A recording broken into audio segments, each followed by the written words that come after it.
اعوذ باللہ من الشیطان الرجیم بسم اللہ الرحمن الرحیم فَإِن نَكَثُوا أَيْمَانَهُم مِّن بَعْدِ عَهْدِهِمْ وَطَعَنُوا فِي دِينِكُمْ فَقَاتِلُوا أَئِمَّةَ الْكُفْرِ إِنَّهُمْ لَا أَيْمَانَ لَهُمْ لعلهم ينتهون ألا تقاتلون قوما نكثوا أيمانهم وهموا بإخراج الرسول وهم بدؤوكم أول مرة أتخشونهم فالله أحق أن تخشوه إن كنتم مؤمنين صدق الله العظيم۔ حمد و ثنائے رب کریم اور درود و سلام بر سید خیر الانام کے بعد سورۃ التوبہ کی آیت نمبر 12 اور 13 تلاوت کی گئی ہے،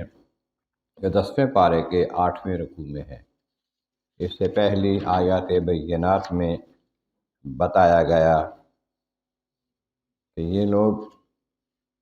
جو ایمان نہیں لائے، انہوں نے اللہ تبارک و تعالیٰ کی آیات کے بدلے میں معمولی دنیا کے آسائشیں یا آرام یا مال کو قبول کر لیا، اللہ کی راہ سے لوگوں کو روکا۔ بے شک یہ برا کام ہے جو یہ کرتے ہیں، اور یہ لحاظ نہیں کرتے تمہارا ایمان والوں کا،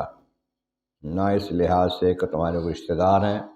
نہ عہد کیا ہے، معاہدہ کیا اس لحاظ سے، یہ سب حد سے بڑھنے والے ہیں، سرکش ہیں۔ ہاں، اگر یہ توبہ کر لیں، ایمان لے آئیں، نماز پابندی سے پڑھنی شروع کر دیں، زکوٰۃ ادا کریں، پھر یہ تمہارے بھائی ہیں، اس لیے ساری خطائیں معاف ہو جائیں گی ان کی، تمہارے دینی بھائی ہیں یہ۔ تو ہم آیتیں کھول کھول کر بیان کر رہے ہیں تاکہ جاننے والے جان لیں۔ اور اگر پھر یہ معاہدے کو توڑتے ہیں، نَکَثُوا أَيْمَانَهُمْ، اپنی قسموں کو توڑتے ہیں، وعدے کی خلافی کرتے ہیں، وعدہ کرنے کے بعد وعدے کو، عہد کو توڑتے ہیں، بعد عہدہم، عہد کر لینے کے بعد، فَطَعَنُوا فِي دِينِكُمْ، تمہارے دین میں طعن کرتے ہیں، تنقید کرتے ہیں، اعتراض کرتے ہیں، تمہارے دین کو غلط کہتے ہیں، فَقَاتِلُوا أَئِمَّةَ الْكُفْرِ، تو پھر ان کفر کے سرداروں سے لڑو، پھر جہاد کرو ان کے خلاف، اللہ کے نام کے لیے، اللہ کے دین کے لیے، دین کی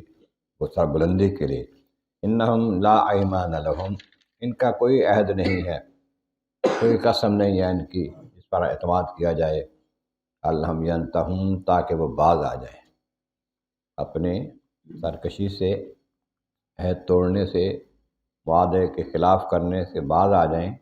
ان کو لڑ کر سیدھا کرو۔ اور پھر اگر تم نہیں لڑتے، ڈرتے ہو تو سنو، الا تقاتلون قوما نکثوا ایمانہم، کیا تم ایسے قوم کے ساتھ نہیں لڑو گے جو تمہارے ساتھ وعدے کو توڑ دیتے ہیں، عہد کو، معاہدے کو توڑ دیتے ہیں، معاہدے کو توڑ دیا، وہموا باخراج الرسول، اور انہوں نے ارادہ کیا، کوشش کی رسول کریم صلی اللہ علیہ وسلم کو نکالنے کی اپنی بستی سے۔ پہلے یہ کہ مکہ مکرمہ سے نکالنے والے کفار مکہ، قریش، کہ مدینہ طیبہ سے یہودیوں نے سازش کی کہ ان کو نکال دیں یہاں سے، کہ یہ لوگ جو وعدہ کر کے پھر جاتے ہیں، معاہدہ کر کے توڑ دیتے ہیں، اور پھر رسول کریم صلی اللہ علیہ وسلم کو اپنے شہر سے نکال دینے کی کوشش کرتے ہیں،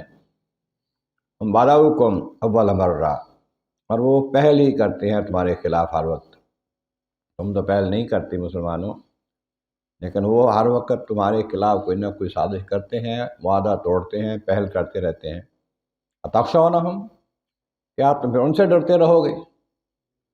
جو تمہارے دشمن ہیں، تمہارے نبی کے دشمن ہیں، مخالفت کرتے رہتے ہیں، وعدے توڑنے، ڈرتے رہو گے تم؟ نہیں، فاللہ احق ان تخشوہ، اللہ تعالیٰ کا زیادہ حق ہے کہ تم اس سے ڈرو، کافروں سے نہ ڈرو، اللہ سے ڈرو، اللہ تمہارا حامی و ناصر ہے، اس کی بارگاہ میں جھکو۔ ان کنتم مومنین، ہاں اگر تم مومن ہو، اگر ایمان رکھتے ہو اللہ تعالیٰ سے ڈرو۔ اللہ سے ڈرنا یہ ہے اللہ تعالیٰ کی مرضی کے خلاف کام نہ ہو، اس کی مرضی کا کام ہو تو وہ راضی ہے، وہ راضی ہے تو تمہیں نواز دے گا، دو جہاں میں کامیاب کر دے گا۔ دوسرے مقام پہ آتا ہے اللہ تعالیٰ جل شانہ سے محبت کرو، والذین آمنوا اشد حبا للہ، جو ایمان والے ہیں اللہ سے بہت محبت کرتے ہیں، سب سے زیادہ محبت اللہ سے کرتے ہیں۔ یہاں ڈرنا بھی اسی معنی میں ہے کہ ہمارا محبوب ہے، اللہ سے ہم محبت کرتے ہیں۔ ڈرنا اس بات کا ہے کہیں وہ ہم سے ناراض نہ ہو جائے، اس کی مرضی کے کام کریں، جب مرضی کے کام کریں گے وہ راضی ہوگا، جب راضی ہوگا تو جہاں میں کامیابی ہمارا مقدر ہوگی۔ اس بات فرمایا کہ اللہ تعالیٰ کا زیادہ حق ہے کہ اس سے ڈرو، کافروں سے نہ ڈرو۔ جب اللہ تمہارا محبوب ہے، اللہ تبارک و تعالیٰ تمہارا معبود ہے، تمہارا خالق ہے، تمہارا مالک ہے، تم اس کو مانتے ہو، اس کو پوجتے ہو، کافروں کا کیا ڈر ہے؟ تمہیں کامیابی وہ دے گا۔ اللہ تبارک و تعالیٰ کے بارگاہ عالم میں عظم والا کریم محبوب کریم کا صدقہ قرآن کریم کا فہم اور اعمال صالح نصیب فرما۔ وآخر دعوانا ان الحمد للہ رب العالمین۔